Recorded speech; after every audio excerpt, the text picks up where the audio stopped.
عبادتیں فرض ہیں 4، لیکن حضور نے نماز کو اپنی آنکھوں کی ٹھنڈک کہا۔ اگر حضور روزے کو آنکھوں کی ٹھنڈک کہتے تو روزے تو سال کے بعد آتے۔ اگر حضور حج کو اپنی آنکھوں کی ٹھنڈک کہتے تو حج تو صاحب ثروت پر زندگی میں ایک بار فرض ہوتا ہے۔ اگر حضور زکوٰۃ کو اپنی آنکھوں کی ٹھنڈک کہتے تو زکوٰۃ بھی سال کے بعد دی جاتی ہے۔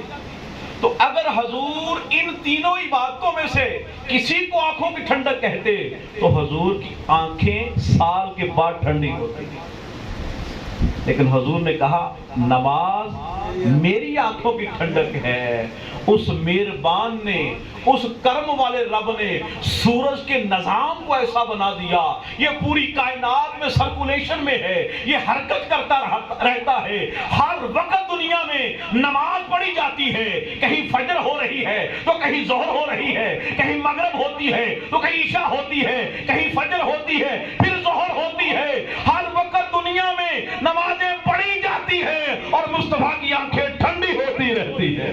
سبحان اللہ، نعرہ تکبیر، اللہ، نعرہ رسالت، یا رسول اللہ، نعرہ حیدری، نعرہ غوثیہ، نعرہ تحقیق۔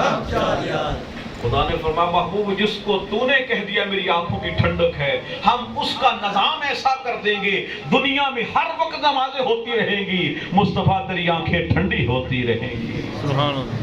اب دیکھنا قائم کرنے والوں کا انداز کیسا ہے۔ آخری مثال، آخری واقعہ، نبی پاک صلی اللہ علیہ وسلم ایک قبیلے کی صلح کرانے کے لیے گئے تو حکم فرمایا ابو بکر نماز پڑھائے۔ ابو بکر مصلی پہ کھڑے ہو کے نماز پڑھا رہے ہیں، حضور قبیلے کی صلح کرانے کے لیے گئے۔